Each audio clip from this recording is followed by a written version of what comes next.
Bonjour à tous, j'espère que vous allez bien. Bonjour, bonjour. Je vous propose de vous présenter les grandes lignes donc, de ce que nous allons discuter ce matin.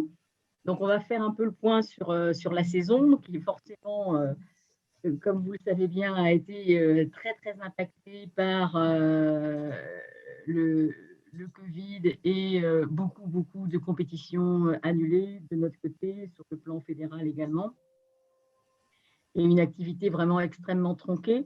Donc, ça va être intéressant qu'au niveau de la région Bretagne, on puisse ensemble réfléchir à comment on remobilise un petit peu tous ces acteurs qui n'ont pas pu exercer du tout, comment va se présenter la saison, est-ce qu'il va y avoir donc, dans la présentation, je me suis inspirée de manière très, très allégée du PowerPoint de l'année dernière, parce que je n'ai pas de lisibilité sur l'activité, le positionnement de tous les officiels techniques. Donc, ça, ce sera aussi quelque chose à voir ensemble pour remobiliser les troupes. J'ai appelé pas mal de monde, mais je n'ai pas réussi à appeler encore tout le monde. Et des fois, j'ai laissé des messages et je suis dans l'attente de réponses. Pour le moment, voilà, on a forcément, là, j'ai trois arbitres LA qui m'ont dit qu'ils arrêtaient, Ligue accréditée qu'ils arrêtaient, mais ce sera à peaufiner. On a il y a deux choses, c'est-à-dire que les compétitions se remettent en route pour beaucoup d'entre elles sur le plan fédéral en cette fin d'année, et à tout niveau par rapport au passage de grade pour les officiels techniques, il y a un peu un phénomène de bouchon. Bah oui, parce que comme il n'y a pas eu d'examen pendant pratiquement 1 an et demi, eh bien, il y a un nombre de candidats importants à faire passer, et tout, que ce soit au niveau de la CLOT ou de la CFOT ou au niveau international, à tout niveau, il y a un petit peu de saturation. Et il faut donc trouver des solutions pour permettre à tous ceux qui sont en attente de passage de grade de pouvoir le faire. Donc ça, c'est aussi une question qu'on va pouvoir partager. Et donc, les championnats de France, la problématique, c'est qu'ils ont mis le championnat de France jeune et le championnat de France vétéran se passent en même temps, le même week-end. Et donc, forcément, pour trouver des arbitres et des officiels sur ces deux compétitions, en même temps, et aussi des conseillers évaluateurs, c'est un problème. Donc, la deuxième image, c'est un hommage donc à Jean-Pierre Le Breton, qui est donc décédé en mars 2021. Je ne sais pas si quelqu'un qui l'a connu ou autre veut dire un petit mot, quelqu'un de sa ligue ou... Eh ben moi, c'est Jean-Yves.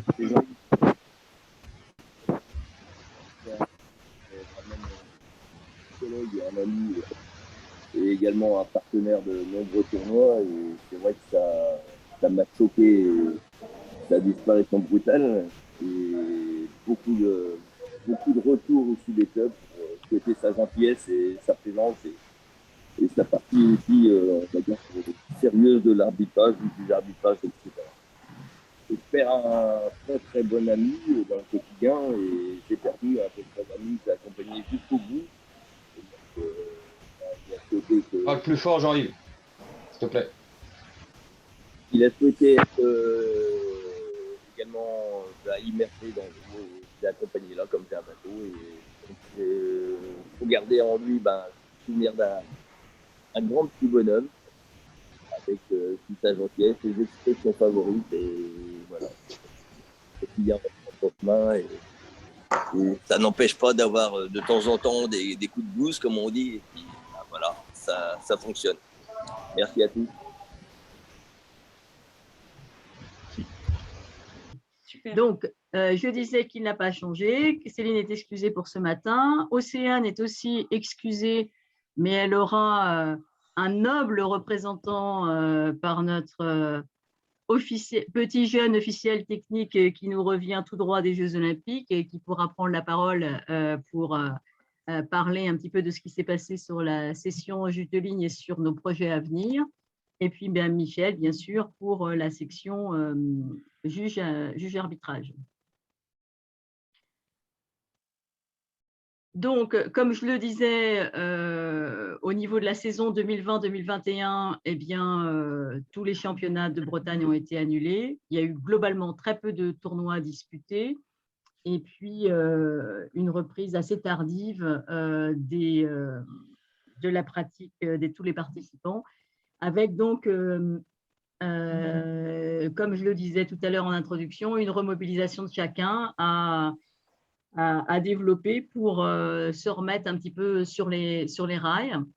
Donc, au niveau de la saison, nous n'avions pu faire qu'au début qu'une certification arbitre ligue accréditée et certifiée à Quimperlé en début de saison. Heureusement qu'il y a eu ça a permis de permettre à certains arbitres d'être accrédités ou certifiés. Et ensuite, malheureusement, toutes les formations prévues ont dû être reportées. Pour information, en parlant d'organigramme, je ne sais pas si c'est très, très lisible, mais sur le plan national, ça a beaucoup bougé. Ça a beaucoup bougé au niveau de l'organisation suite aux nouvelles élections. Et donc, le responsable de la CFOT, c'est Cyril Berton, qui est de la Guadeloupe, je crois. Et donc, on a une Martinique. Martinique, voilà, j'avais un doute. Merci. Ensuite, au niveau secteur juge de ligne, c'est Rachel Bru. Au niveau secteur arbitrage, c'est Micheline Sauvage. Et juge arbitrage, Sébastien Bourdin. Donc, dans les relations internationales, c'est Gilles Cavert. Donc, certains d'entre vous le savent peut-être. Donc, Gilles Cavert a des hautes responsabilités au niveau BWF et il était assesseur, évaluateur d'arbitre sur les Jeux Olympiques. Et on a pu le voir en photo avec Pierre. Patrick Laplace est toujours une personne référente qui nous met à jour tous les documents. Et dans le PowerPoint, j'aurai l'occasion de vous présenter un petit peu les nouvelles modalités de communication que la fédération met en œuvre pour diffuser l'avis de la fédération et l'actualisation des règlements pour les officiels techniques. Sur Formabad, j'y reviendrai un petit peu tout à l'heure. Formabad, vous savez, c'est l'instance qui fédère toutes les activités de formation et qui tendent à se professionnaliser avec pour pouvoir être formateur, il faut avoir participé à une session de formation organisée par Formabad. Et maintenant, les formateurs on met en application la loi concernant la rémunération et les formateurs ne sont pas considérés comme des bénévoles et doivent avoir une fiche de paye et une rémunération et donc avoir une cotisation aussi pour toutes leurs interventions. Donc, ça alourdit un peu le côté administratif pour toute organisation de formation.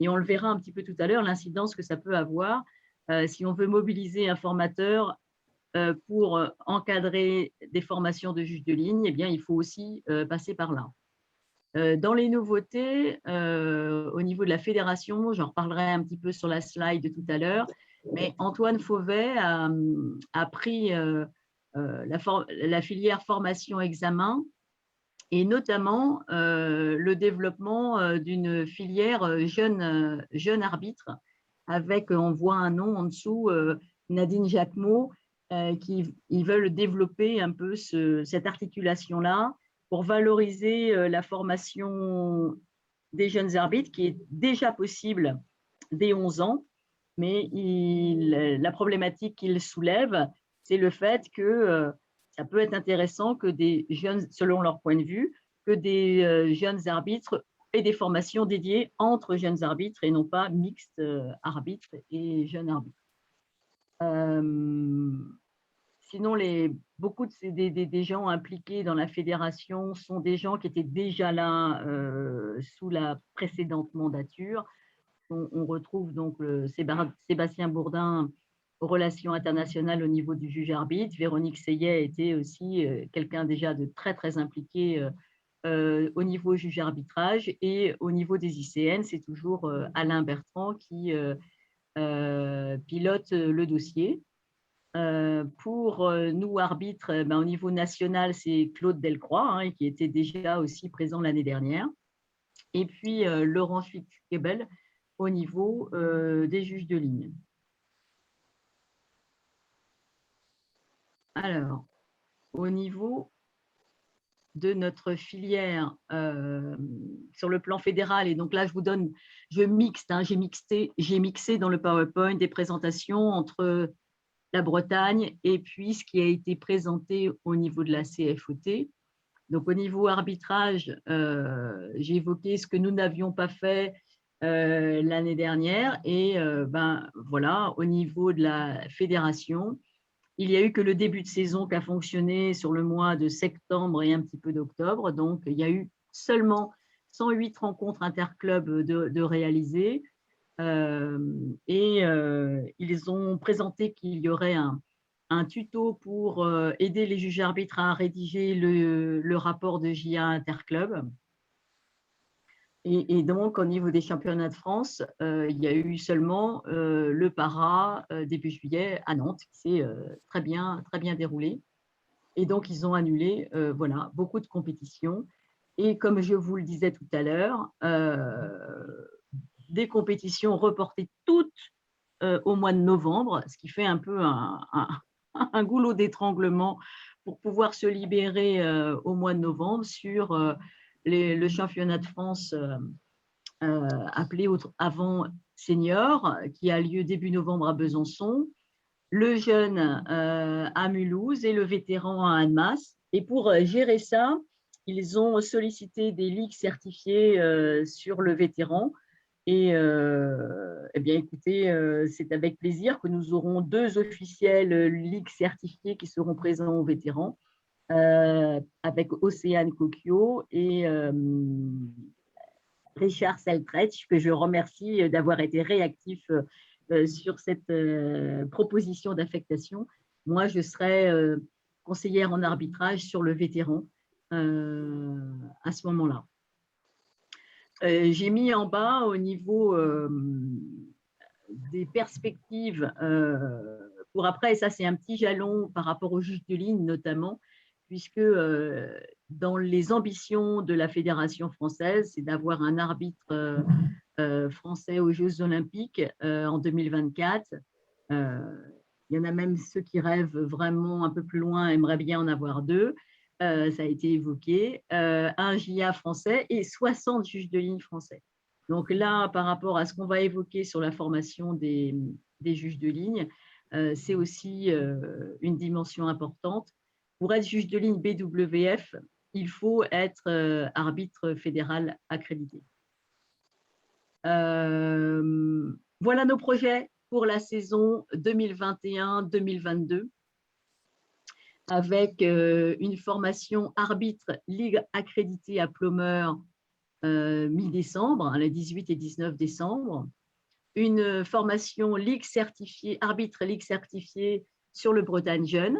Donc pour le moment, la désignation au niveau des Bretagnes et des lieux est encore en cours d'élaboration. Je pense que des candidatures au niveau des clubs ont été lancées. Donc, c'est pour la mi-mars, les 12 et 13 mars. Pour la certification et les passages de grades qui sont communes, ligue accréditée et ligue certifiée, ce sera sur le Bretagne 2022, donc début avril. Nous avons toujours notre formation continue pour les arbitres ligue certifiés sur le tournoi de Saint-Jacques le 16 et 17 avril. Nous avons, pour essayer de redynamiser, là, je ne l'ai pas mis, mais pour lancer la saison au niveau arbitrage, j'ai proposé à certains arbitres qui le souhaitaient d'être présents la semaine prochaine. Samedi, il y a des TRJ. Il y en a 3 sur notre région, TRJ. Et j'ai proposé à 4 arbitres de les accompagner samedi matin, donc sur Saint-Jacques. Donc, pour le moment, j'en suis à 3 qui sont disponibles le matin, 2 l'après-midi. Donc, l'idée, c'est d'accompagner là de manière informelle, puisque on n'a pas fait de déclaration de formation auprès de Formabad, mais c'est essayer de saisir toute occasion pour créer des petits coups de booster pour permettre à chacun qui a parfois pas eu d'activité ou très très peu depuis 1 an et demi de se remettre dans le bain de l'arbitrage. Donc, on sera aussi à l'écoute de vos propositions pour qu'on se coordonne sur l'accompagnement et la stimulation de la reprise d'activité d'arbitre. Donc, au niveau des évolutions de la filière d'arbitrage, on va y revenir sur la notion d'arbitre inactif, puisqu'il y a presque un temps de saison blanche, on va dire, qui s'écoule parfois sur une période d'1 an et demi. Donc, c'est bien évidemment pris en compte pour définir si un arbitre était actif ou inactif. Et la nouveauté, c'est que les activités d'évaluateurs, donc on dit plus certificateur, on dit évaluateur maintenant, va être prise en compte dans la feuille d'activité des arbitres. Donc là, je vous disais que Antoine Fauvet et Nadège Jacquemot, au niveau fédéral, souhaitent développer et redynamiser la filière jeune arbitre en prenant en compte l'existant et en consolidant les passerelles entre la filière fédérale et la filière UNSS. Donc, ça peut être intéressant sur le plan de notre région de voir comment on peut créer du lien avec les acteurs de l'UNSS. Et si parmi vos connaissances, vous avez des gens qui sont impliqués dans l'UNSS, n'hésitez pas à les mettre en contact avec moi. Ce serait intéressant qu'on voit un petit peu ce qui peut être fait au niveau de la région Bretagne sur ce lien. Est-ce que parmi vous, il y en a déjà qui auraient des liens avec l'UNSS? Alors, Catherine, oui, effectivement, le collège de Liffré va généralement assez loin et donc ils ont toujours besoin, ils ont des arbitres en UNSS, enfin, des jeunes qui forment. Donc, je peux essayer de trouver les contacts du collège de Liffré. Ils ont été vice-champions il y a 3 ans.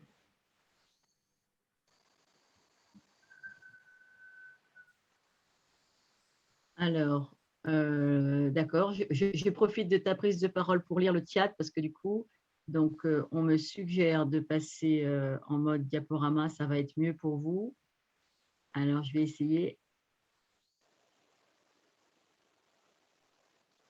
Come on, guy.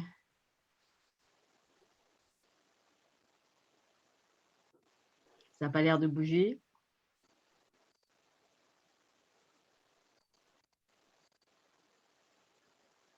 Vous le voyez en diaporama, là? On l'a pas plein écran, mais ça a changé de mode. Ouais. Et vous voyez quoi? Filière arbitrage. D'accord, mais vous voyez qu'une seule diapo? Non, 2, parce que tu es en mode présentateur, Catherine. Il faut que tu désactives ton mode présentateur. Alors, que je désactive autre option du diaporama. Masquer le mode présentateur. Mais là, du coup, je suis revenue.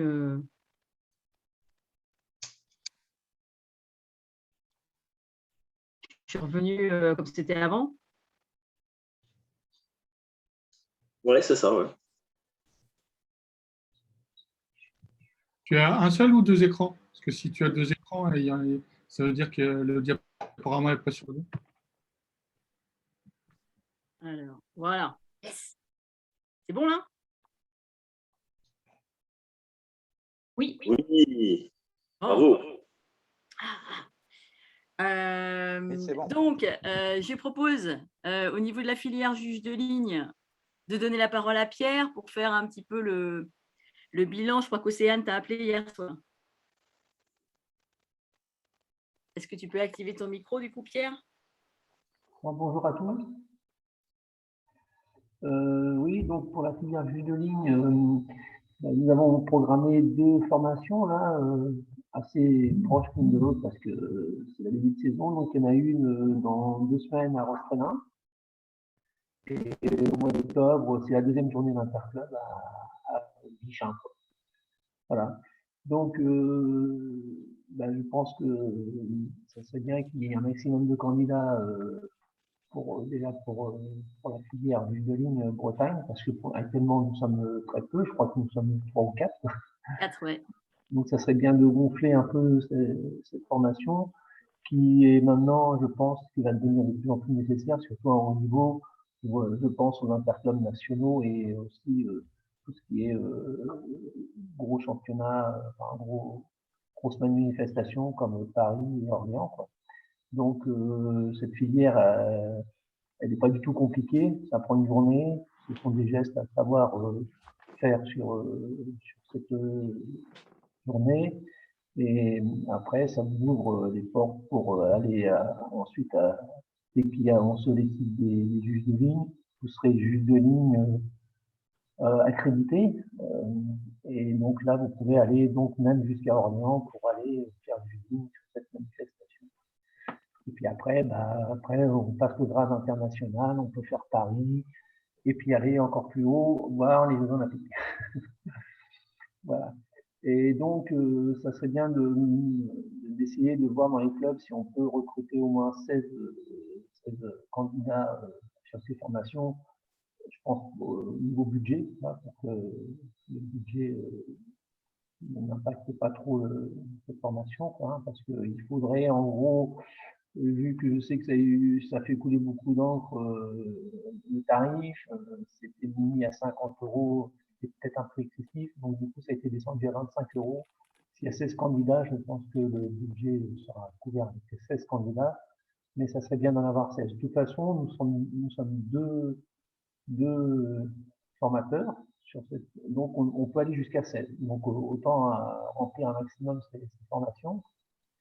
J'explique vite fait comment ça se passe. Il y a en gros 2 heures de théorie le matin, hein, avec la diapositive qui explique les gestes et la position, et aussi la filière, bien sûr. Et l'après-midi, la pratique sur, vu que ça sera en interclub national, sur l'interclub national, ça sera. Et je serai là comment dire, pour évaluer, pour diriger, enfin pour dire ce qu'il a pas. Mais il n'y a rien de compliqué, donc inciter tous vos jeunes et moins jeunes même à venir. Au niveau des clubs, moi j'ai essayé dans mon club, mais bon, c'est pas un club très actif au niveau de l'arbitrage, mais n'hésitez pas, hein, autant avoir une 16 candidats. Voilà, qu'est-ce que je peux te dire de plus? Je vous parle vite fait des Jeux Olympiques. C'est un moment extraordinaire que j'espère que vous vivrez tous. Normalement, en 2024, on le vivra tous parce que je pense que si on veut faire l'égalité au niveau du Japon, je pense qu'il n'y aura jamais assez de bénévoles parce que c'était énorme. Je ne sais pas combien il y avait de bénévoles, mais c'est fou. Et donc, au niveau de l'arbitrage, même si on ne peut pas faire arbitre VWF, parce que je pense que ça va être un peu court, nous en avons 2 en France, en parlant d'Eda et Stéphane. Donc, je pense qu'eux, ils ont de grandes chances d'officier sur 2024, mais tous les arbitres et autres, il y aura toujours de la place, comme juge de ligne ou comme bénévole, parce que je pense qu'il va falloir un maximum de. Voilà. Bon, je pense que j'ai tout dit. Si vous avez des questions au niveau de la formation, n'hésitez pas. Je ne sais pas si on en reprogrammera une sur la saison après, parce que vous avez parlé, Catherine, d'en faire une peut-être sur un championnat vétéran, enfin, je sais pas. Mais après, moi, je peux être disponible, hein, surtout que c'est sur une journée, donc on peut en programmer une autre si vraiment on a des gens vraiment intéressés. Voilà. Est-ce que quelqu'un veut prendre la parole sur ce sujet ou aurait des questions? C'est sûr qu'avec l'évolution le badminton, c'est lors de la CFOT, c'est Gilles Cavert qui l'évoquait sur le fait que le badminton devient de plus en plus médiatique. On a aux Jeux Olympiques eu notamment des champions remarquables au niveau du para-badminton. Et le fait que ça devienne plus médiatique, donc il y a une semi-professionnalisation qui se met en place au niveau des juges arbitrages, au niveau de l'arbitrage. Et du coup, l'idée aussi, c'est de conforter la qualité de l'encadrement d'une manifestation par aussi des juges de ligne formés.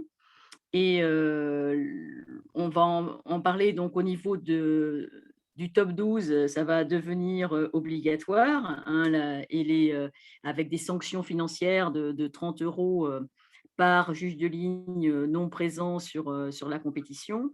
Donc cette année, il y avait débat, mais ce n'était pas encore complètement arrêté sur le fait que ça puisse devenir obligatoire au niveau de la J6, au niveau du top 12.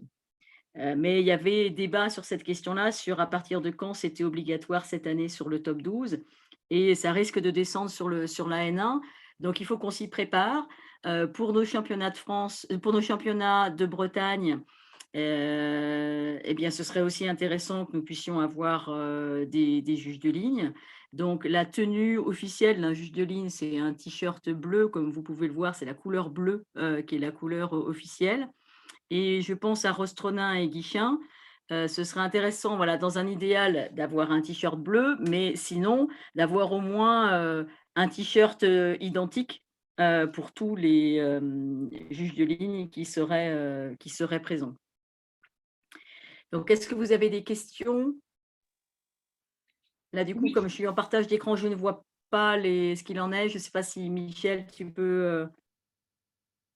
Alors, je ne sais pas si c'est mieux. Allô? Oui, on t'entend pas très très bien. Il faut parler plus fort. Ah bah, il y avait du souffle, alors j'ai baissé le micro. Mais ça, c'est plus assez fort là maintenant? Non, bon, bah tant pis. Du coup, moi j'aurais juste une question, c'est Cyrielle. Je suis désolée, je n'ai pas trouvé où est-ce que je faisais pour lever la main pour demander. À partir de quel âge on peut être juge de ligne? Je pense que j'aurais tendance à dire 11 ans. Merci Michel. Comme pour tout officiel technique, on peut commencer la formation d'arbitre aussi à 11 ans. Oui, 11 ans. 11 ans. Et le juge arbitrage, juste? C'est pas 11 ans le juge arbitrage par contre? Non, c'est 18. C'est pas 16? On ne peut pas être juge arbitre si on n'a pas 18 ans. Oui, la formation peut commencer à 18 ans, mais officiellement, les JA, pour des raisons de responsabilité, le seront qu'à partir de 18 ans. Mais les formations peuvent commencer avant. C'est ça. Okay. Je vais lever la main, mais je crois que personne ne voit. Vas-y. Bah si, mais je ne peux pas intervenir. Est-ce qu'on m'entend maintenant? Oui, oui, on t'entend. Voilà, ok, c'est concernant un juge de ligne. Donc, au Morbihan, on a créé une commission départementale des officiels techniques, si je pouvais en parler plus tard. Oui, j'ai prévu une diapo pour toi. Ok, super. Les juges de ligne, c'est sûr que les jeunes, notamment je parle pour les jeunes, donc ils ne savent pas trop ce que c'est, ils ne savent pas trop comment ça fonctionne. L'idée générale qu'on voudrait mettre en place, un petit projet, c'est de faire une information sur les écoles françaises de badminton, sur qu'est-ce que c'est que le juge de ligne, leur apprendre quelques petites choses avant de les pousser à aller vers cette formation. Voilà. Et nous, ce que je voudrais voir avec vous, c'est de nous donner quelques petits détails sur une formation simple, d'une petite heure en école française de badminton, sur qu'est-ce que c'est que le juge de ligne, faire peut-être un petit match en expliquant avec quelques arbitres du 56 qui font une démonstration, et puis les jeunes. Voilà, juste ça pour faire le tour des écoles françaises de badminton dans le département et après les inciter à aller sur cette formation qui, je pense, est intéressante, une, comme juge de ligne, mais deux, pour développer un petit peu le potentiel des arbitres et des juges arbitres pour l'avenir, quoi.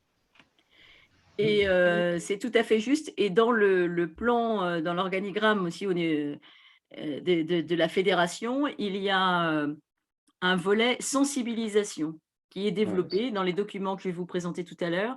Et on voit bien qu'on peut développer des actions de sensibilisation. Et ce que tu viens de décrire correspond pleinement à une action de sensibilisation pour aller vers.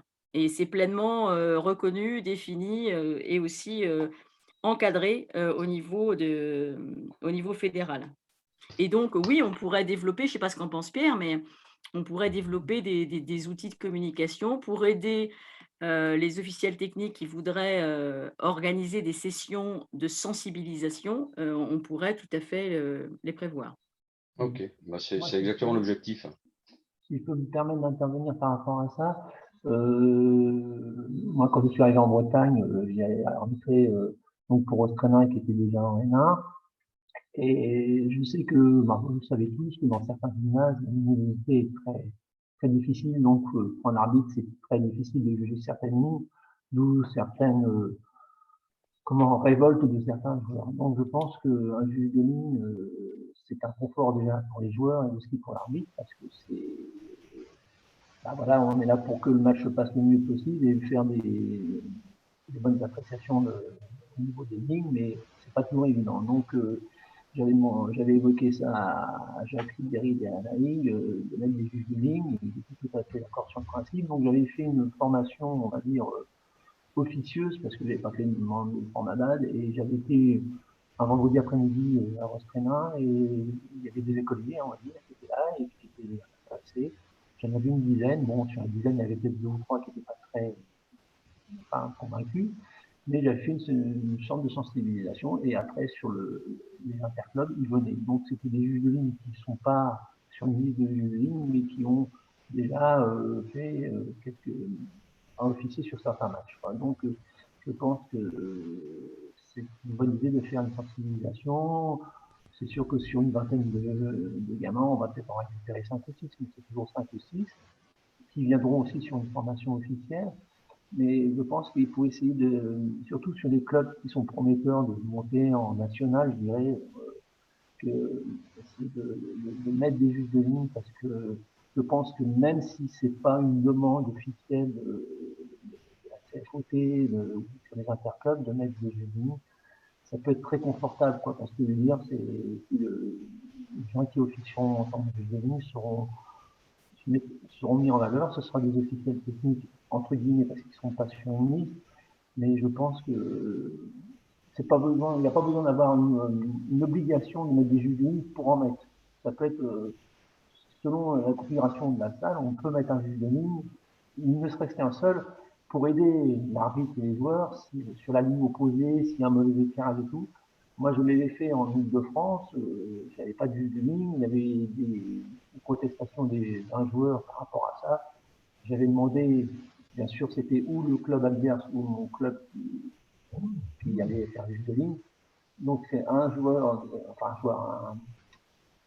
quelqu'un d'un club qui s'est mis sur la ligne opposée et là, le match, il n'y a plus de problème du tout, parce que le juge de ligne, même s'il n'était pas formé du tout, a su prendre des décisions qui ont aidé surtout les joueurs et moi, quoi. Donc, je pense que des fois, sur certains interclubs, ça serait bien comme vous dites, de faire une sensibilisation et peut-être de dire, tiens, si on met un juge de ligne, avec l'accord du juge d'arbitre, bien sûr, mais mettre un juge de ligne là sur le terrain, parce que c'est un peu litige, il y a une vraie éclairage. Après, voilà, je pense que tout est bon à prendre, quoi. Et voilà. si je puis me permettre, Pierre, merci pour cette intervention. C'est aussi important pour nos arbitres bretons, parce que ça leur permet aussi de s'entraîner à gérer des juges de ligne dans le cadre d'une compétition.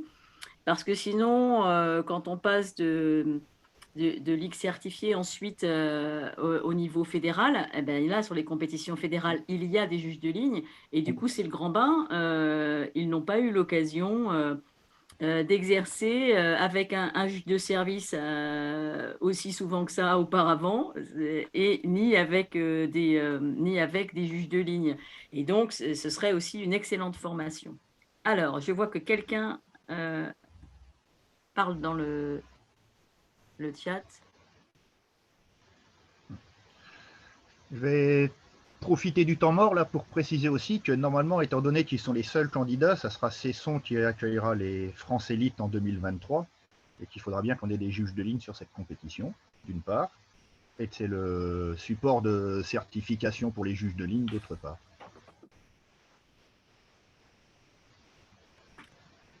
Ok.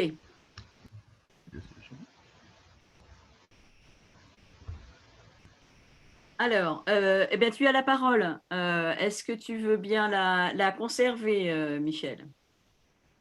Ouais, je suis toujours dans le stress de savoir si vous m'entendez pas, qu'il y ait du souffle. Donc je vais essayer. On t'entend bien. bien. Ah ben enfin. Ah mais en bout d'une heure, c'est bien. Hein, je suis réactif. Et tout à l'heure, vous ne voyez pas mon écran simplement parce que j'avais désactivé la vidéo. Voilà, j'ai trouvé la solution. Ça arrive. Donc, ben, je ne vais pas vous relire ce qui est écrit. On n'a pas eu grand-chose la saison dernière. On a quand même pu faire des formations. L'avantage du Géo, par exemple, c'est qu'on peut les faire en distanciel. Ce n'est pas le top.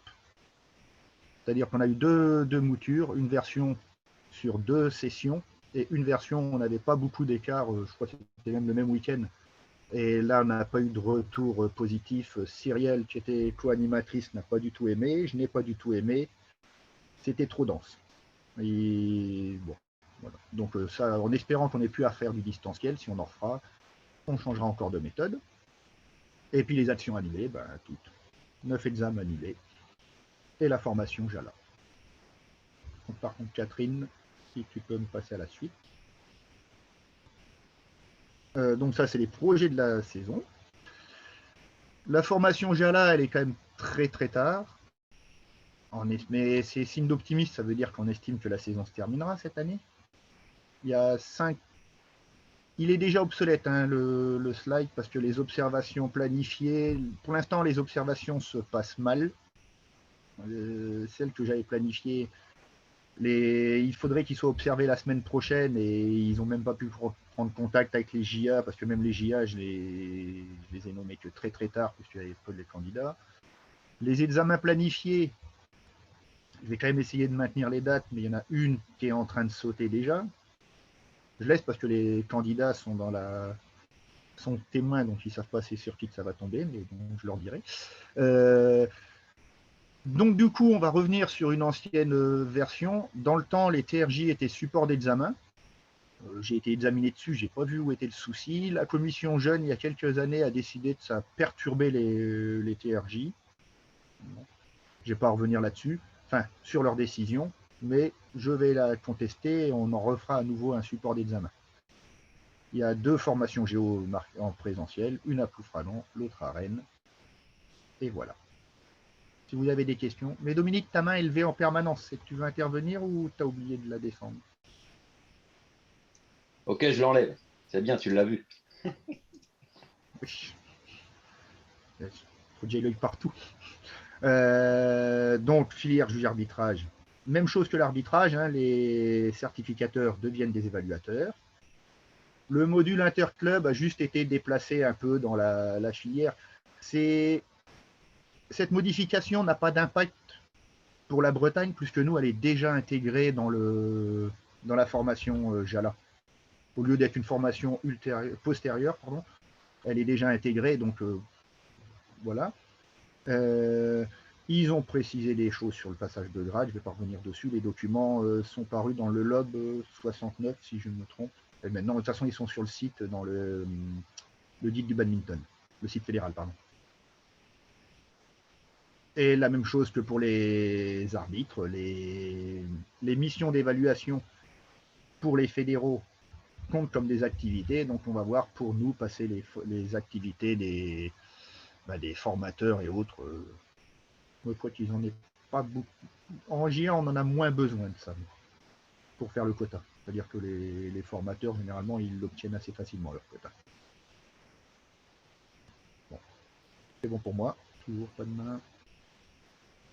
Alors, je vais voir, nouveau test technique, si j'arrive à utiliser mon lien pour donner la parole justement au comité 56. Et normalement, devrait apparaître votre petite brève Info 56.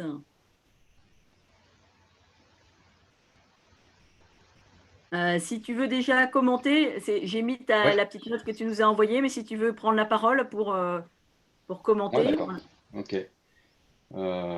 C'est bon, là, on m'entend? Ouais.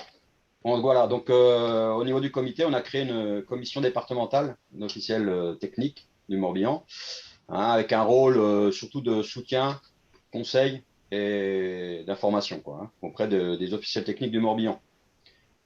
Elle est composée de moi-même, de Sébastien Leclinch et de Jean-Yves.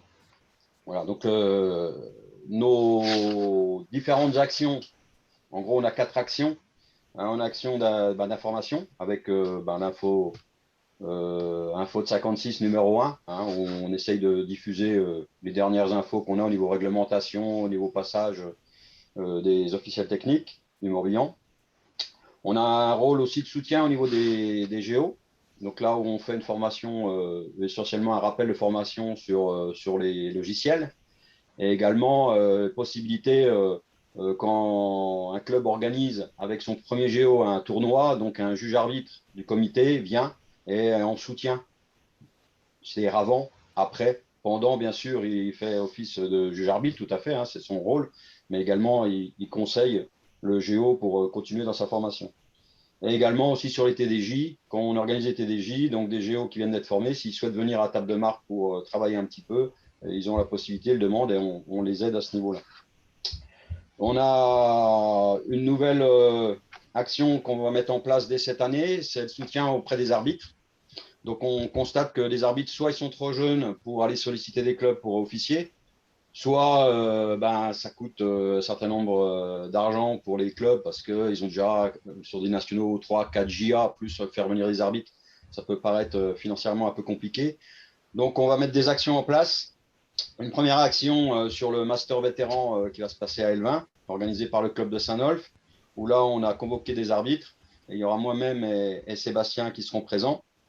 Donc avec une petite formation théorique de rappel sur différentes choses au niveau réglementation, nouveautés, gestion fiche d'activité, comment renseigner sa feuille de frais, voilà. Et après une application sur le terrain avec Sébastien. Et on fait venir les chaises d'arbitre de la Ligue de chaises d'arbitre. On va faire cette action-là le 30 octobre. Voilà. Et tout ce qui est financement, c'est le comité qui va mettre en place donc les frais, prendre en compte les frais de formateur, de Sébastien. Et pour les arbitres qui viendront, c'est pris en compte aussi par le comité, avec un forfait sur le déplacement, puisqu'ils sont en formation sans être une formation officiellement déclarée.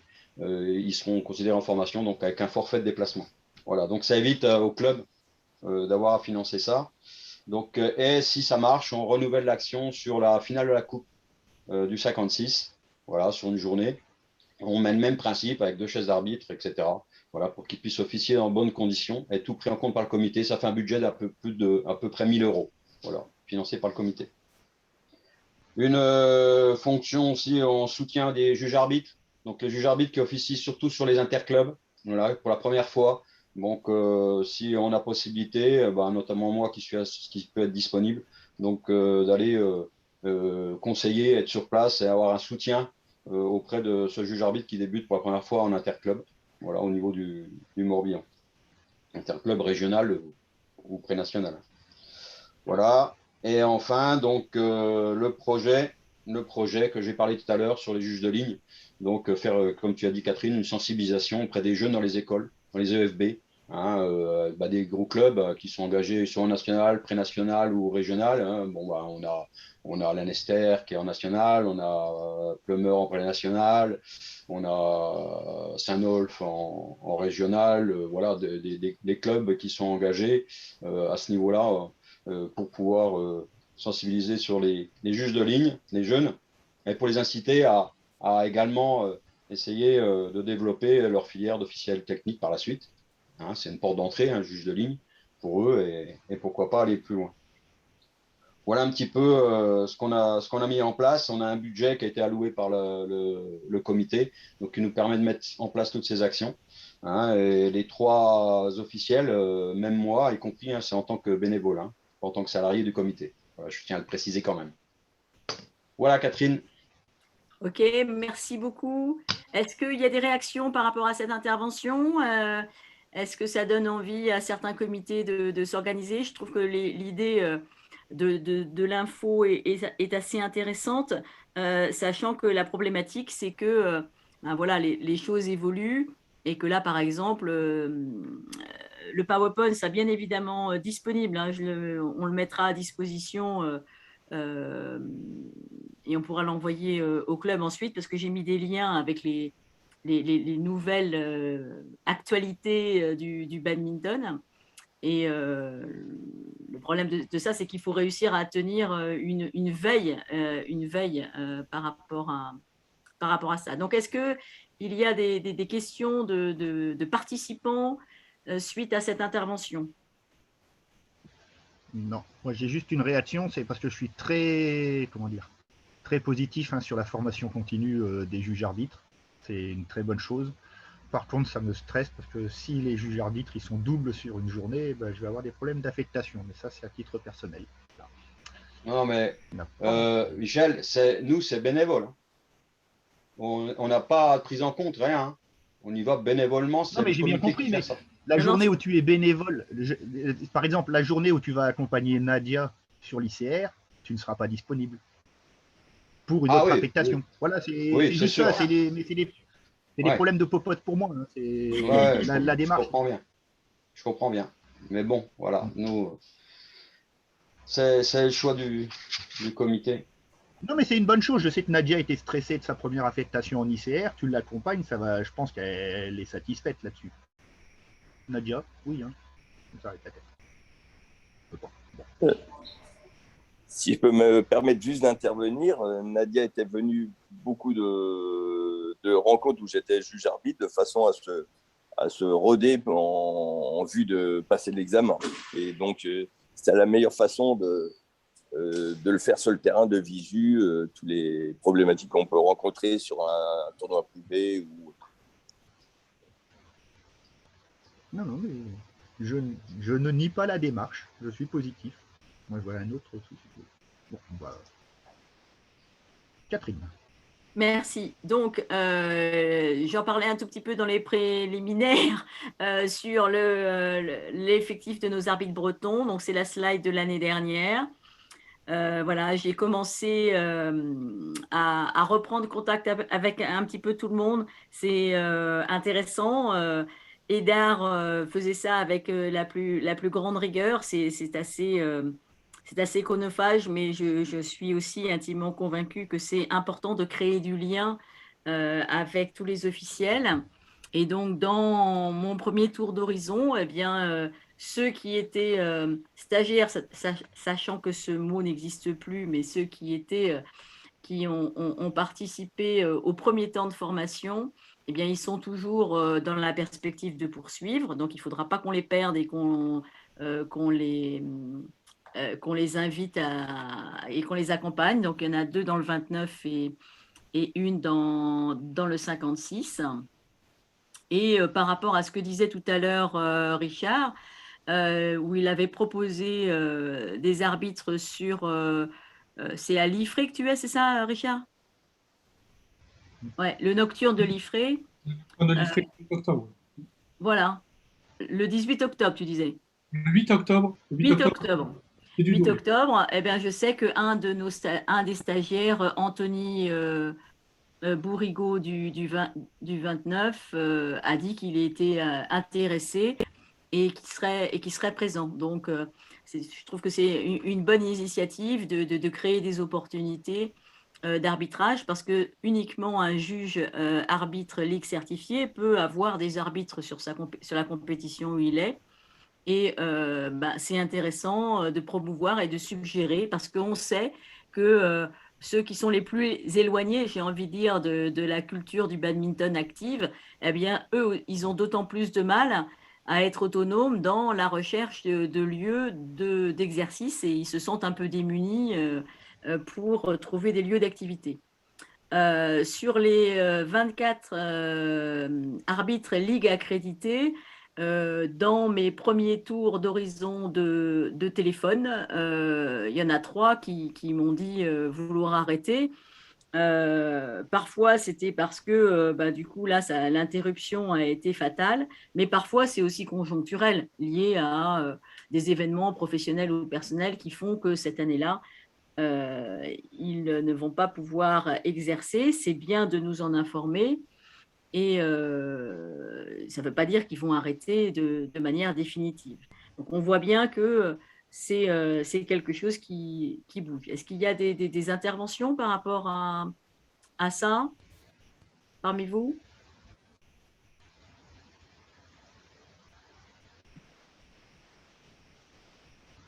Non, je continue. Donc, quand j'ai préparé cette intervention avec Céline, j'étais à la Ligue mercredi et puis on a regardé un peu sur Puna. Donc aujourd'hui, il y a 19 arbitres bretons qui ont repris leur licence. Il y a 22 juges arbitres et 4 juges de ligne qui ont repris leur licence. Ce n'était pas pertinent de voir un petit peu combien de joueurs avaient repris leur licence parce qu'il y a beaucoup de forums qui se tiennent le week-end dernier, ce week-end et encore le week-end prochain. Donc, c'est vraiment la saison redémarre. Catherine, Oui. par rapport aux chiffres que tu viens de donner d'arbitre, du arbitre et de ligne, il y en a qui font doublon ou... Oui, il y en a qui font doublon. Est-ce qu'il y en a qui font doublon? Attends, j'ai la liste. Est-ce qu'ils sont... Oui, il y en a qui peuvent faire doublon, je crois. Je vais vérifier ça, mais... Bah si, parce que tu as déjà Bruno dans ta liste. Oui. Tu as Richard aussi, puisque c'est les JA qui sont licenciés pour le prochain TRJ, donc il y a au moins Richard et Bruno déjà qui sont en double.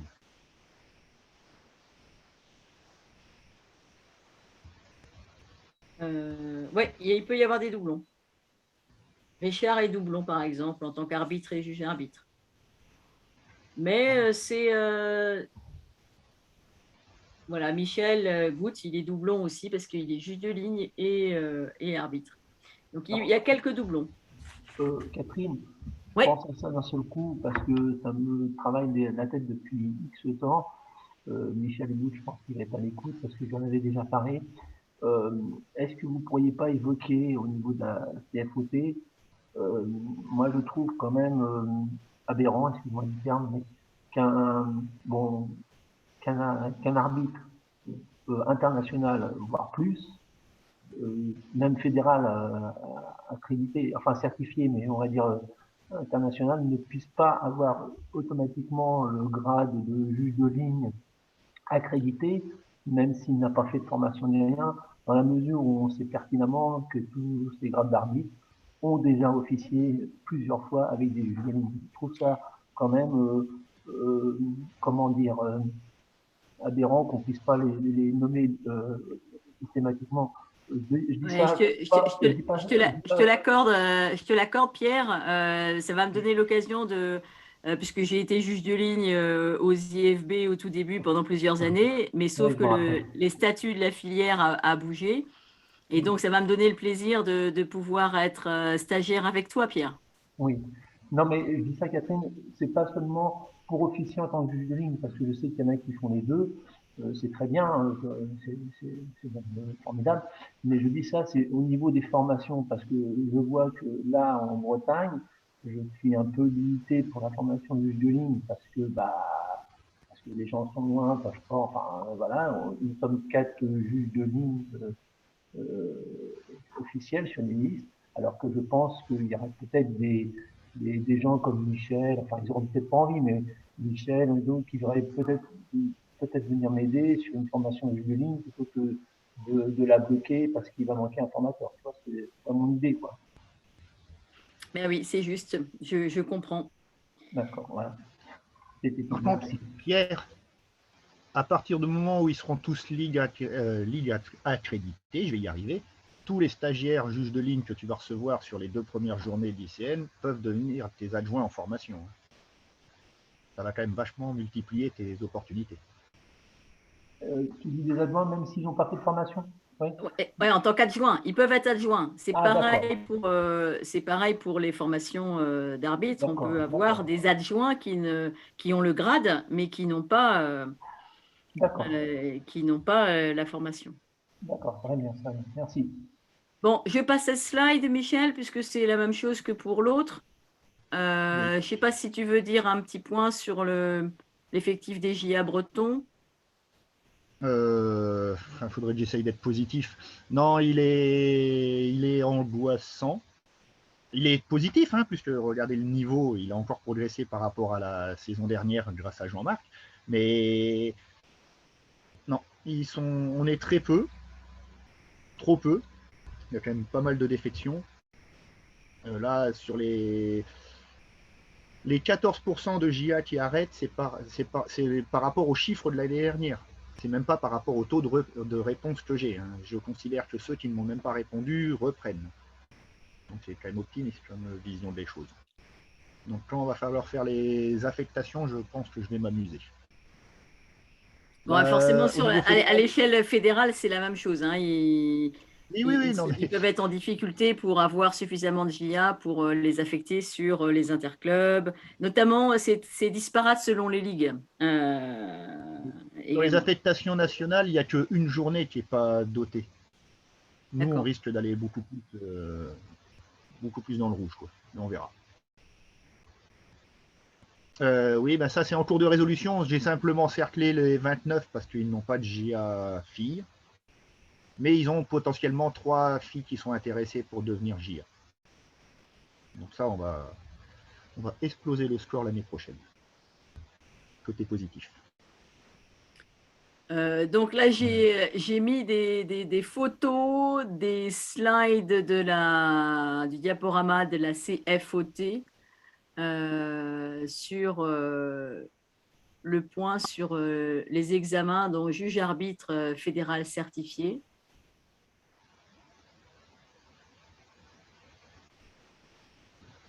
Et ça évoque la notion de bouchons que j'évoquais sur le fait qu'ils ont aussi du mal à pouvoir faire passer tous les juges-arbitres qu'ils avaient l'intention de faire passer au niveau de la certification. Au niveau des juges-arbitres fédéral accrédités, voilà, au lieu de recopier, j'ai mis la photo pour votre information.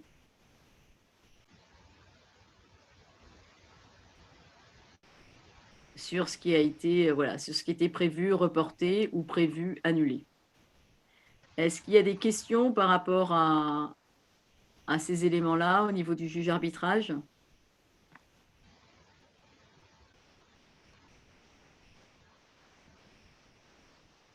Non? Je continue? N'hésitez pas à m'interrompre hein, si jamais il y a quoi que ce soit.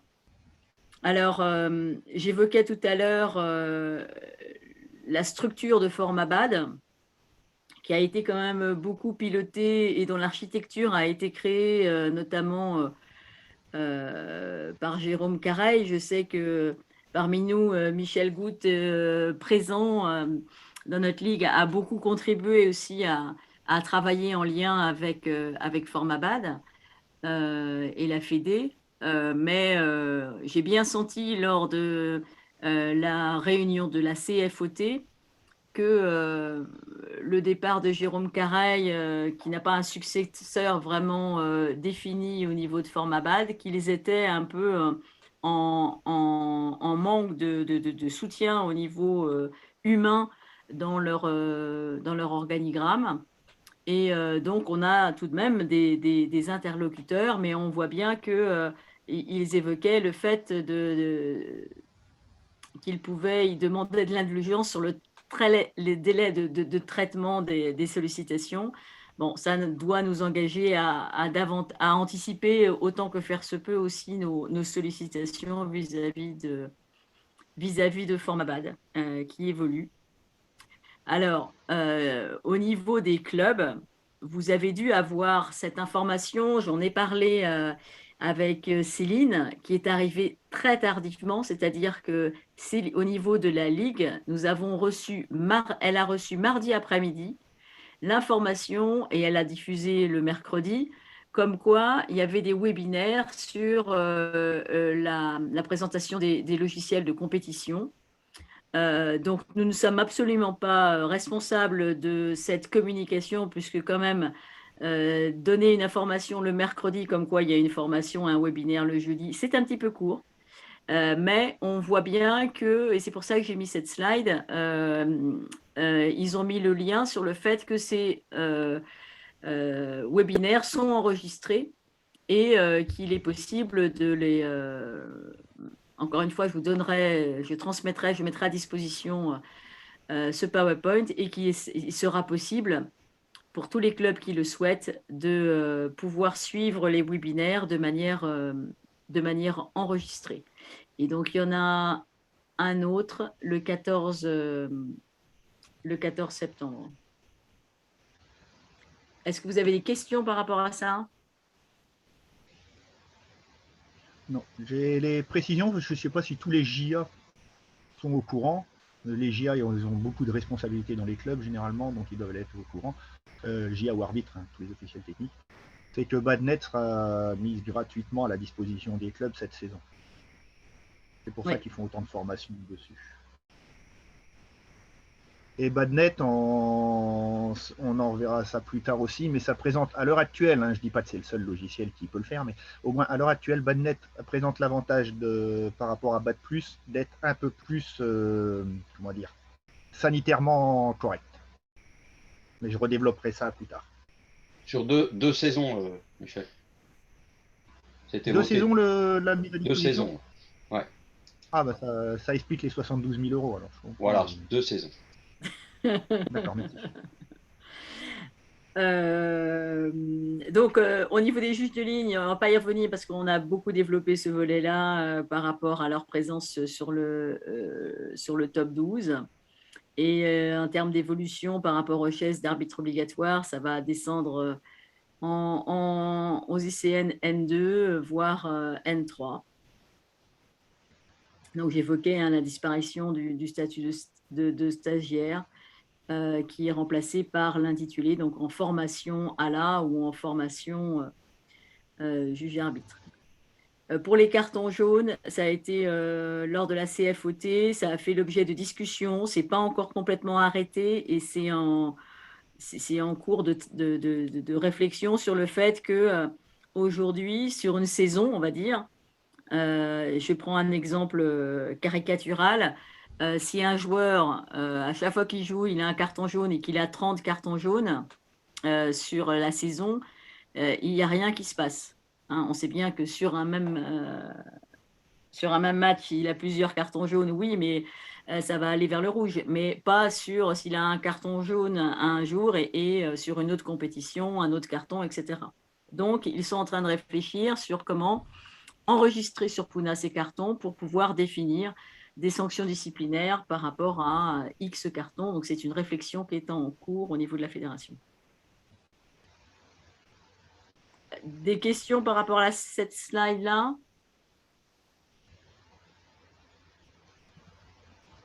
Je passe.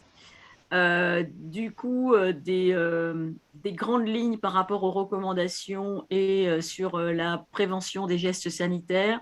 Il y a des choses qui étaient déjà en place au niveau des clubs en début de saison dernière, hein, qui étaient déjà en place. Donc, la notion, mais comment dire, Michel va y revenir sur la gestion du pass sanitaire et des règles un petit peu dans cette période de crise sanitaire et de Covid. Donc, il n'y a qu'un seul coach qui est autorisé pour équipe et non plus deux. Là, le fait qu'il n'y a plus de caisse pour permettre aux joueurs de poser leurs affaires, mais plutôt un tracé au sol. Le positionnement au niveau du TOS qui permet de la distanciation entre les joueurs. Donc là, je vous avouerai que à mon niveau, j'ai vu 2 manières de faire et on verra s'il y a des recommandations plus précises en France et à l'international, puisque parfois c'était toujours les 2 joueurs, ou les 4 si c'est un double, du même côté, mais du côté de l'arbitre, du même côté, avec une distanciation. Et parfois, j'ai pu voir que c'était comme ça se faisait avant, c'est-à-dire qu'il y a chacun des joueurs qui est sur son demi-terrain et l'arbitre qui fait le toss un peu plus près du filet pour favoriser la distanciation. Pour les volants, eh bien, l'idée, c'est, alors on n'aura pas, j'imagine, même si de manière homemade, les distributeurs de volants peuvent être faciles à réaliser parce que ça peut être homemade avec un tube transparent en plastique et qui permet d'être distributeur de volants, mais sans aller jusque-là, on peut se dire qu'il faut éviter la manipulation des volants communes et donc de privilégier la possibilité d'avoir un volant par demi-terrain et de permettre au joueur de lui-même se débarrasser du volant usagé dans une caisse et non pas une seule caisse, mais 2 caisses. Et puis, bien sûr, ne pas acheter la main, etc. Alors, je ne comprends pas la question sur les feuilles de match. Richard, C'est la gestion sanitaire des feuilles de match en compétition. Je pense que Richard veut parler. Oui, c'est exactement. L'année dernière, sur les tournois de début d'année, on ne donnait plus de feuilles de match, en fait. Donc, pour qu'il n'y ait pas de manipulation par les 2 joueurs. Est-ce que c'est recommandé encore cette année ou pas? Alors là, c'est une question JA. Je ne sais pas. Il n'y aura pas de recommandation fédérale. Seul truc, c'est pour ça que je parlais de Badnet. Hein, je ne fais pas du prosélytisme pour Badnet, mais j'ai eu Vincent Leroux au téléphone pour savoir comment ça s'était passé à Kervignac. Et il me disait, bah oui, mais eux, ils ont une tablette à disposition à la table de marque. Les joueurs viennent rentrer leur score à la tablette. Ils peuvent même le faire avec leur portable s'ils veulent. Ça limite beaucoup les manipulations et la contagion. Il suffit de rincer la tablette avec une lingette ou du gel et c'est bon. Et ça fait des économies de papier. Alors là, j'arrive à la diapositive sur la veille, réglementaire. Et je pense que par rapport aux actions de sensibilisation, il est important que pour toute personne qui conduit des actions d'accompagnement d'officiels techniques ou de jeunes officiels techniques ou de gens qui veulent aller vers, il est très important qu'ils soient très à jour sur l'actualité du badminton.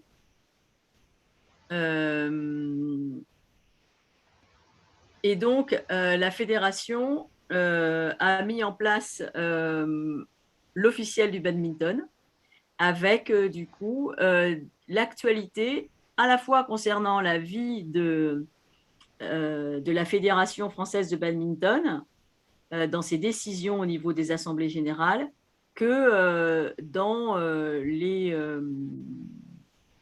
les informations concernant les évolutions du règlement. Donc, je pense que ces éléments-là, encore une fois, pour toute personne qui souhaite contribuer à des actions de sensibilisation et d'accompagnement de leurs officiels techniques en herbe ou plus ou moins expérimentés, c'est très, très important pour éviter que des fausses représentations, des fausses interprétations puissent perdurer. Hein. C'est important de s'appuyer toujours sur les derniers textes en vigueur et d'avoir relu ces éléments-là avant de donner des conseils ou de participer. Donc, encore une fois, j'ai mis les liens et vous les aurez. Et au niveau, par rapport à ce qu'évoquait tout à l'heure Dominique, il y a une nouvelle mise à jour des règles qui est plus récente que celle que tu évoquais dans ton lien. Et donc, là, c'est Patrick Laplace qui s'occupe de ça et ils essayent d'être en lien avec les évolutions sur le plan fédéral. Et comme vous pouvez le voir dans cet exemple, les nouveautés sont écrites en bleu. Donc, ça permet tout de suite de centrer son regard sur ce qui a changé. Quand il y a des choses qui sont supprimées, c'est barré en rouge. Et donc, ce qui est au niveau du service, il y avait une nouveauté par rapport à la prise de parole des coachs. C'est sur le fait que, alors je l'ai mis dans la slide, je vais revenir, toc. Le fait que quand les joueurs sont prêts, le volant n'est toujours pas en jeu, mais les joueurs sont prêts à recevoir ou à servir, le coach n'a pas le droit de parler à ce moment-là. Il y a des coachs qui sont qui causent beaucoup et qui utilisent tous les moments. Alors, je vois qu'il y a des...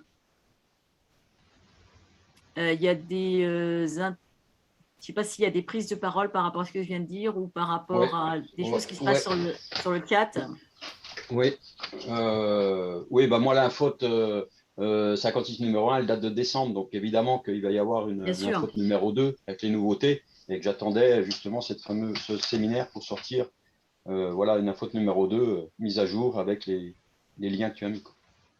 D'accord.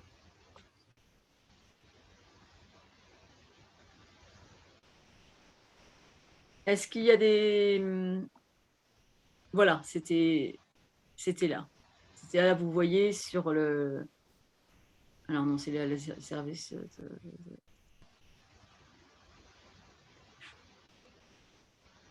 C'est cette partie-là, vous voyez, le 16.5.1 sur le fait que le coach, puisqu'il n'y en a plus qu'un, le conseiller ne doit pas prendre la parole quand les joueurs sont prêts à servir.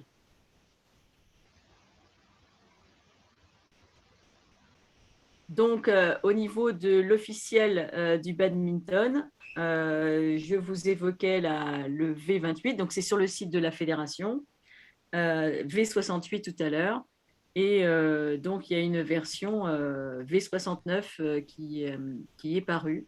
Donc vous voyez, ça fait quand même, et c'est paru donc en août 2021, et vous voyez que celle-là, l'autre il faisait 69 pages, celle-là fait 51 pages, et il y a encore une fois les décisions des différents comités de nos instances fédérales et des évolutions au niveau des règlements disciplinaires. Voilà, et donc ça, encore une fois, pour vous qui peuvent être... vous pouvez avoir des responsabilités selon différents registres, eh bien, c'est important que vous puissiez vraiment prendre connaissance de ces éléments-là. Je pense que pour les interclubs, là, il y a des éléments importants à connaître parce qu'il y a des choses qui peuvent évoluer sur le statut, vous voyez, de certains joueurs, sur la validation. Vous avez bien vu aussi pour les Jeux Olympiques que c'était à chaque fois marqué les Jeux Olympiques 2020 alors que c'était en 2021. Pour les responsables de club, je pense que ce sont des choses qui sont aussi à parcourir pour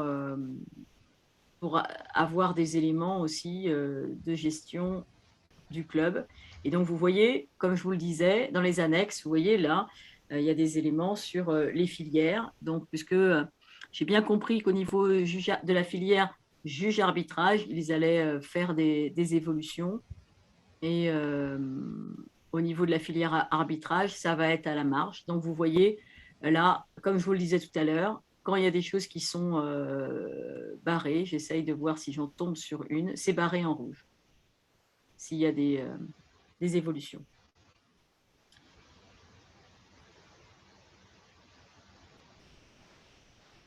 Bon, Richard nous met le lien dans le chat. Donc, voilà un exemple de choses où il y a des choses barrées et des choses nouvelles en bleu. Donc ça, c'est quand même vraiment intéressant. Mais si on ne tient pas à jour, forcément, ce qui est barré et évolué, c'est par rapport à la précédente mouture, et non pas par rapport à celle d'il y a 2 ans ou 3 ans. Donc, si on n'a pas lu la précédente, on ne peut pas comprendre ce code, puisque les autres sont définis. Et donc là, on voit toute la filière, on voit des arbitres. Là, il est intéressant le volet, ce numéro 69. Et notamment, on voit, je passe parce que je vais aller à un endroit précis sur la filière des grades. Je ne sais pas si je vais tomber dessus comme je voudrais. Et il y a vraiment... il y a vraiment, comment dire, une cohérence entre ce qui se passe pour les arbitres et ce qui se passe pour les juges arbitres. Et donc, vous voyez que par rapport à ce qu'on disait tout à l'heure, là, c'est bien précisé les conditions d'âge. Et je crois que j'ai vu, pour les juges arbitres, c'est aussi précisé sur ce document. Et voilà, c'est dans les annexes que je cherchais, les grades. Ça donne vraiment beaucoup d'informations très intéressantes. Est-ce que vous avez des commentaires par rapport à ça?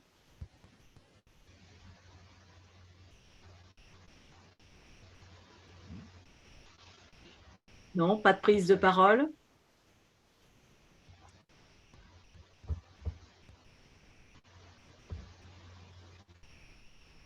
Ouais, Patrick, je voudrais parler.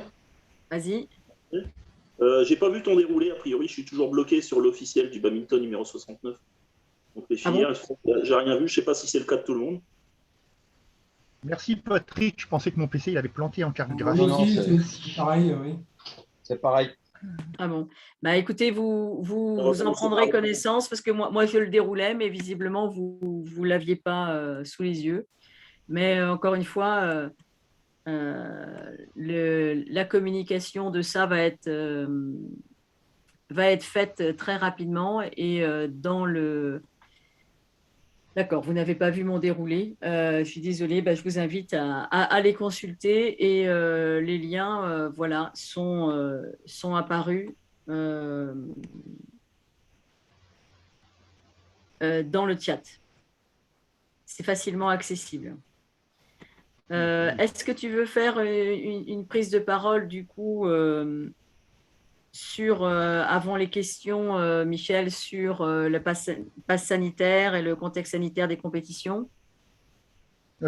Oui, parce que comme les questions vont être posées, autant donner les réponses maintenant. Donc, c'est surtout sur les que faire. Donc, le pass sanitaire, il faut assurer le responsable de la salle, de l'organisation, c'est pas le J1, contrôle le pass sanitaire pour les majeurs, ça au moins jusqu'au 30 septembre, et puis pour tout le monde ensuite. Il s'assure de ça. Le JA n'a pas à s'assurer de la validité du pass sanitaire. Il doit juste s'assurer que c'est bien contrôlé. Et en cas de personne qui ne présenterait pas le pass sanitaire, il y a 2 cas de figure. La personne est majeure, n'a pas le pass sanitaire, donc le joueur n'est pas autorisé à accéder à la compétition. Et donc, les consignes sont... C'est de son fait qu'il n'a pas le pass sanitaire, donc ça sera forfait volontaire. D'accord. Même chose, un mineur qui se présenterait, ça sera le cas pour les TRJ, hein, donc Richard, je te donne tout de suite la solution de la CFOT. Un mineur doit être représenté par un adulte ou un représentant du club. Si le représentant légal du mineur n'a pas le pass sanitaire, donc ne peut pas accéder à l'enceinte, le mineur n'accédera pas à l'enceinte. Et même motif, même punition. Voilà. Merci. Autrement, les règles, enfin la loi, en gros, c'est-à-dire que le masque n'est plus obligatoire dans les salles de sport à partir du moment qu'on présente le pass sanitaire. Et elle précise, le port du masque peut toutefois être rendu obligatoire soit par arrêté préfectoral, soit par décision de l'exploitant ou l'organisateur. Donc si l'organisateur décide qu'il faut porter le masque dans l'enceinte sportive, il faudra porter le masque dans l'enceinte sportive. Seuls les joueurs en jeu seront autorisés à l'enlever, et éventuellement l'arbitre, s'il y a un arbitre sur sa chaise. Juge de ligne, coach, spectateur, tous avec le masque. Si tel est le souhait de l'organisateur. Une question, Michel. Est-ce que le contrôle des passes sanitaires des joueurs doit se faire par l'organisateur sans le visu du juge-arbitre, ou est-ce que le juge-arbitre doit également être présent par rapport au contrôle des passes sanitaires? Le contrôle se fera à l'extérieur de la salle, donc par définition. Donc le JA, lui, il est sur le plateau. Il ne pourra pas... Donc on est censé faire confiance à l'organisateur. Ça, tu peux le faire sur le début de la compétition, lorsque vraiment le démarrage, au premier accueil des premiers joueurs. Et après, théoriquement, là, ce qui va à peu près arriver dans toutes les salles, c'est je vais l'appeler la solution Kervignette, puisque c'est simplement eux les premiers à l'avoir utilisé en Bretagne, puisqu'ils ont été les derniers à faire un tournoi cette saison. Vous contrôlez le pass sanitaire, vous leur donnez un bracelet, et voilà, ils peuvent vérifier. On ne va pas leur redemander à chaque fois qu'ils sortent de la salle et qu'ils re-rentrent. J'étais juge arbitre sur Kervignac. Donc, l'idée générale, pour moi, je pense, le juge arbitre vérifie qu'ils mettent bien en place ce contrôle. C'est ça. Et après, c'est eux qui contrôlent, quoi. C'est l'organisateur qui en est responsable. Enfin, je pense. Nous, on a vérifié, ils ont mis en place le contrôle, donc il est en place, ok. Et après, on ne va pas contrôler les. C'est pas à nous de le contrôler. Non, la réponse fédérale est claire. Le contrôle du pass sanitaire, ce n'est pas de la responsabilité du JA. Voilà. Et tes propos sont tout à fait justes. Le JA, il va veiller à ce que les organisateurs, comme pour beaucoup d'autres points, il a anticipé et il a bien prévu des bénévoles suffisants pour pouvoir assurer la chose. Mais c'est ça son rôle, de faire en sorte que ce soit fait par les organisateurs mais pas de le faire. Tout comme au début d'une compétition, on va regarder peut-être les 2-3 premiers qui pointent, comment la table, elle gère la table de pointage, elle gère à peu près ça. Si on voit qu'ils ont compris, c'est bon, on s'en va. C'est tout. On ne va pas faire le pointage non plus. Donc la même chose pour le pass sanitaire. On contrôle et après, on fait notre boulot. On contrôle qu'il y a le contrôle, plutôt. Voilà. C'est ça.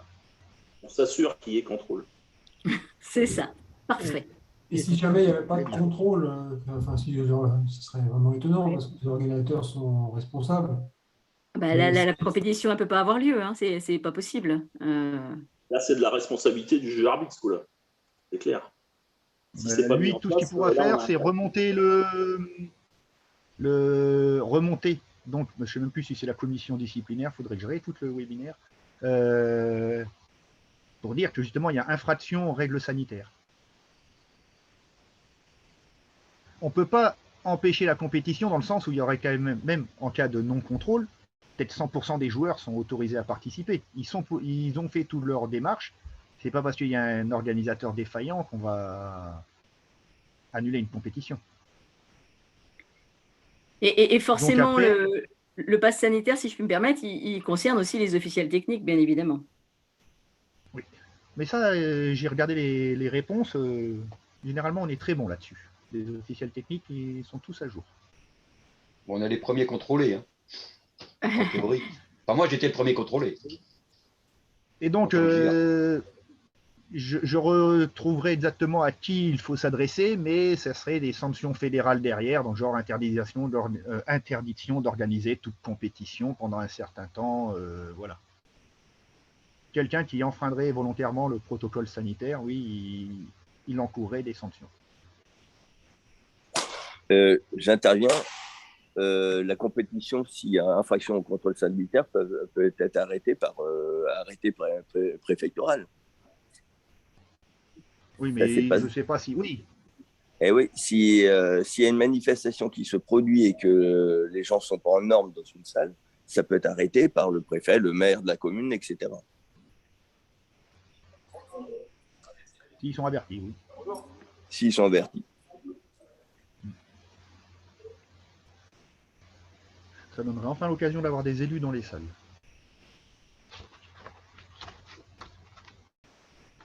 Ce serait dommage que ça soit pour ça, mais enfin. Avez-vous d'autres questions?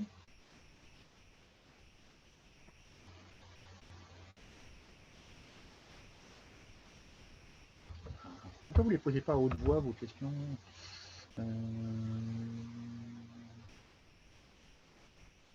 Ah, bonne question. Alors donc, il est inutile, ça c'est la règle officielle aussi, il est inutile de préciser dans les règlements particuliers la présence de passe sanitaire ou pas, parce que c'est les, comment on dit, ce sont les déclarations fédérales, enfin les textes fédéraux qui font foi. Si le texte dit il faut un passe sanitaire pour entrer dans une salle, inutile de le remettre dans le règlement particulier. Par contre, il est judicieux lors des convocations de rajouter un petit mot en disant les adultes, juste au 30 septembre, là, je parle, les adultes devront avoir le passe sanitaire à jour ou le test PCR, etc. Et valable pour les mineurs à partir du 30 septembre. Sachant pour ceux qui se posaient la question, les mineurs, ça a été poussé, enfin pour ceux de 12 ans, ça a été mis à 12 ans et 2 mois. Hein. Ils ont 2 mois de plus pour rentrer dans les clous.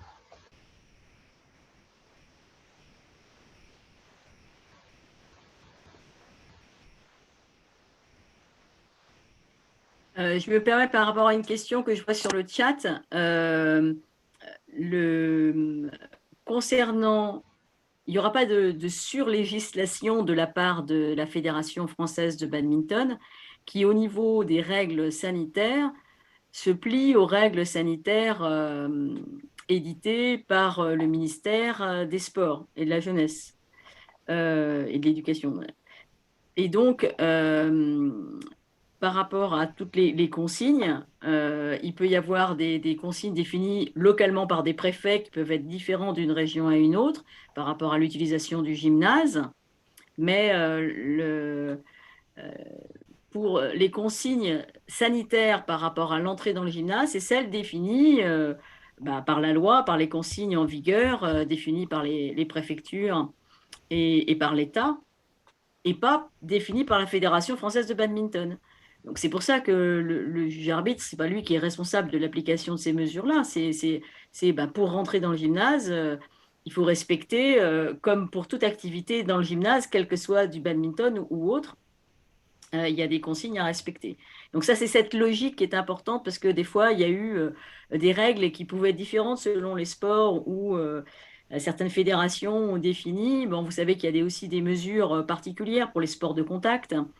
Donc, voilà, nous, la fédération, elle va donner des consignes sur, voilà, s'il y a un coach ou deux, si la distanciation, comment ça se met en place dans le cadre de la compétition, mais pas sur les fondamentaux qui ne relèvent pas de ses compétences.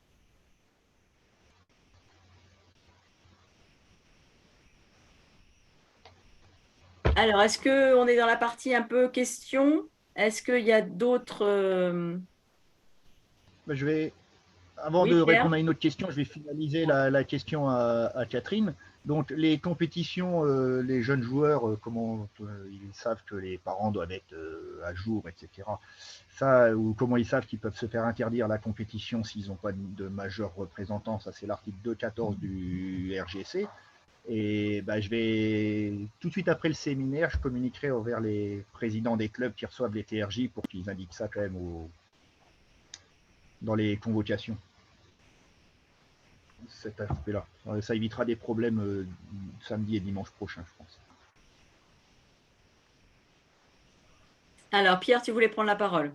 Oui, moi, ce qui m'interpelle, c'est, bon, les tournois, tout ça, c'est une chose, mais comment ça va se passer pour les interclubs au niveau du contrôle? C'est pareil. C'est pareil. C'est l'organisateur qui va devoir faire ça. Moi, la première journée de Guichin, c'était des bénévoles qui faisaient la vérification et il fallait noter, ils notaient les noms pour les cas contacts. Là, ils devaient noter les noms de tous les personnes qui rentraient dans la salle. Ouais, je suis d'accord avec toi, mais on sait pertinemment que quand c'est le club qui reçoit et les gens sont là suffisamment tôt pour installer la salle et tout, est-ce que ces gens-là vont vraiment être contrôlés par quelqu'un? Enfin, tu vois, je comprends que quand tout est en place, le club qui vient sur place, il va être contrôlé évidemment, puisqu'il arrive en gros 1 heure avant. Mais les gens qui sont déjà sur place à installer, est-ce que ces gens-là vont vraiment être contrôlés? Est-ce qu'ils vont être notés quelque part? Et je parle surtout au niveau des joueurs, parce que est-ce que les joueurs du même club vont être contrôlés systématiquement par quelqu'un du même club d'ailleurs, par rapport au club qui vient sur place, quoi. Tu comprends ma question, non? Ben, pour moi, oui, sinon, encore une fois, c'est une des conditions premières pour que la compétition puisse avoir lieu et pour qu'on puisse retrouver une activité sportive dans un cadre sanitaire sécurisé, c'est un élément incontournable. C'est un élément incontournable. Il en va vraiment d'une responsabilité forte de maîtriser l'épidémie. Donc, Ouais, c'est mais je suis d'accord, mais c'est vraiment quelque chose de très fort, quoi. sans donner une charge supplémentaire au juge arbitre, est-ce que le juge arbitre ne pourrait pas contrôler? Il a quoi? Il a 6 ou Non, 7 c'est pas son joueurs. rôle. Et il a plein de choses à faire pour gérer la compétition. Ouais, je sais bien, mais est-ce qu'il Ouais, mais ne pourrait c'est le pas, rôle des organisateurs, hein, et il faut qu'ils trouvent des bénévoles pour le faire, hein. Pour enfin, rappel, il y a 1600 on € a vu qu'à d'amende ce en niveau-là, il cas y avait déjà, d'infraction. on a vu qu'à ce niveau-là, il y a eu quand même pas mal de tricheries sur certains sports. Ça ne va pas être notre exemple. Encore une fois, pour moi, il y a une responsabilité citoyenne fondamentale sur la gestion de l'épidémie, hein. Ouais, je suis tout à fait d'accord avec ça, mais on n'est pas à l'abri d'une tricherie, quoi. Je dis encore ça, quoi. C'est sûr. Mais si tu vas par là, le JA Club peut officier jusqu'à R4 dans son club, donc pourquoi il ne tricherait pas non plus Oui. dans le contrôle du contrôle? S'il y a tricherie, c'est dommage, mais ça ne regarde pas à la limite.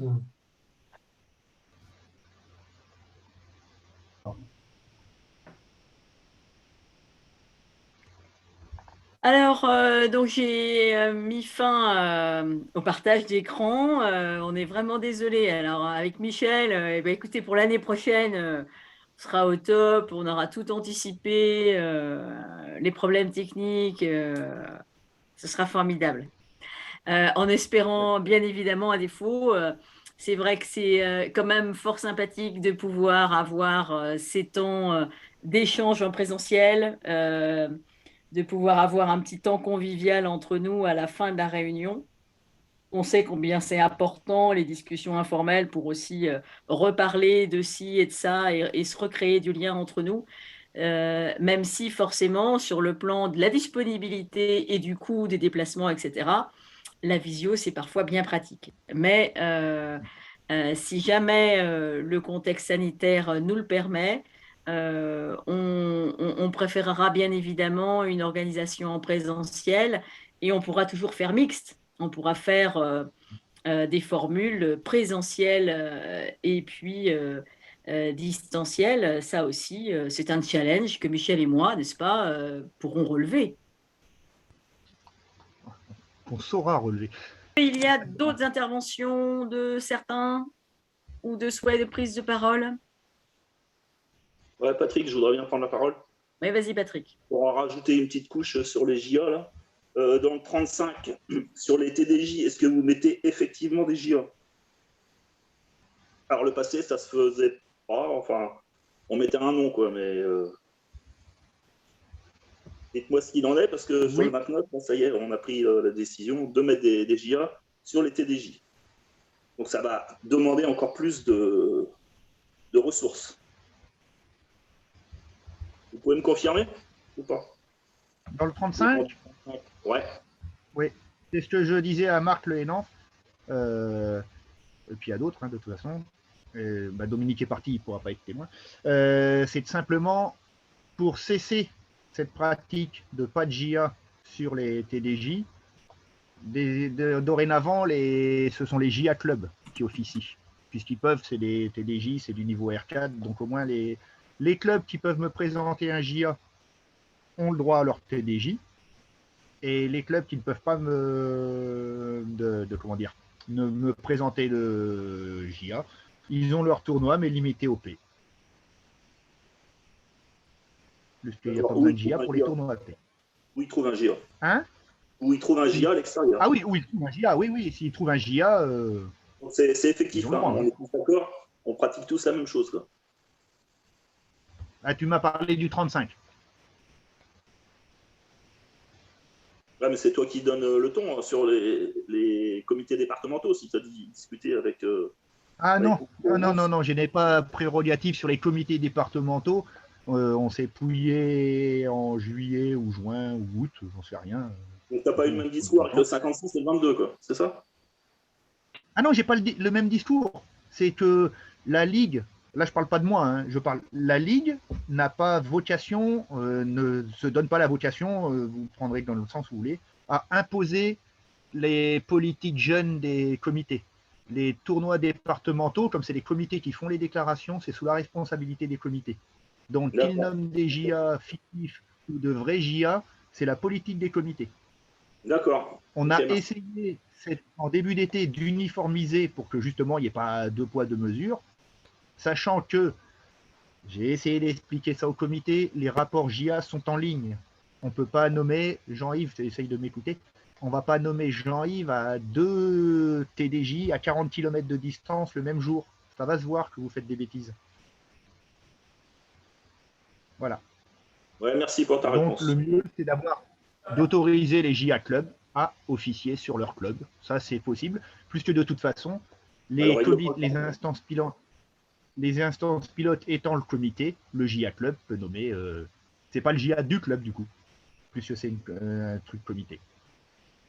C'est un peu joué sur les mots, mais ça passe. Ouais, on va pas commencer à accuser tous les. Merci Michel. Bien. Eh bien, écoutez, merci à tous d'avoir participé à cette réunion CLOT. Donc, j'envoie le PowerPoint à Céline dès lundi pour qu'elle le diffuse aux participants et qu'on puisse éventuellement le mettre sur un endroit sur le site de la Ligue. Si vous n'avez pas d'autres observations, eh ben je vous remercie. Je souhaite à chacun une bonne saison en espérant que l'on puisse retrouver un contexte d'exercice de notre passion du badminton de manière sereine pour cette année à venir. D'accord.